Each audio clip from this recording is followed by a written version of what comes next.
saatnya Indonesia untuk memilih.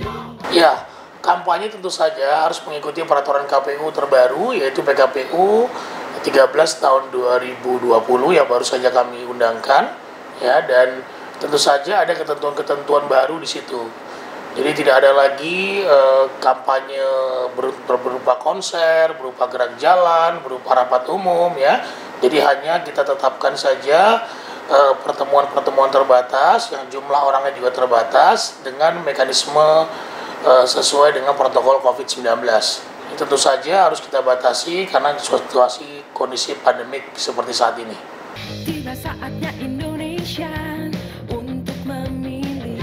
Tidak ada perpu, tapi kita baru saja mengeluarkan revisi PKPU 6 tentang pelaksanaan penyelenggaraan tahapan pilkada di masa pandemik yang sudah direvisi di PKPU 10 dan direvisi lagi dengan PKPU 13 tahun 2020. Tiba saatnya Indonesia untuk memilih.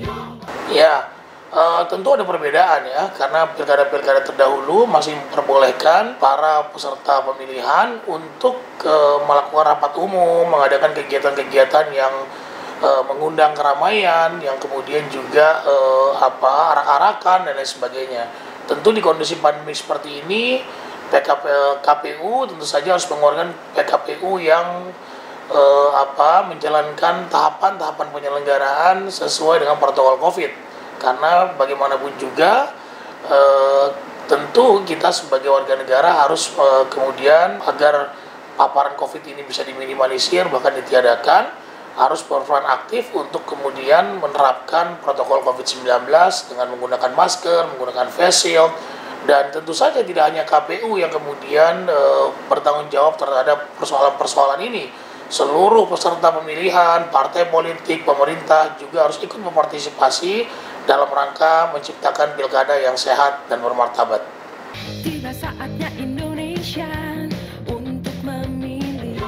Tentu ada sanksi administratif yang memang dibuat dalam konstruksi Undang-Undang 10 tahun 2016 tentang pemilihan. Hanya bisa kita berikan sanksi administratif, ya, kita akan nanti berkoordinasi dengan Bawaslu melaporkan kepada KPU untuk merekomendasi sanksi administratif tersebut.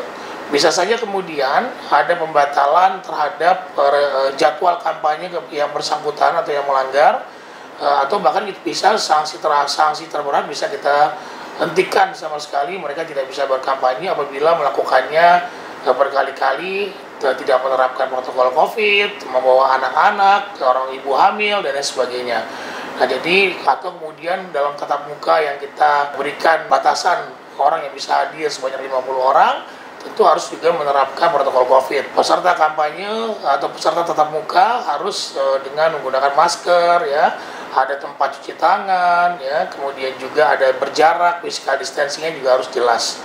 Nah, jadi sekali lagi kami menerapkan sanksi administratif yang tegas untuk para pelanggar yang kemudian melakukan pelanggaran kampanye di masa kampanye nanti sesuai dengan PKPU 13 tahun 2020.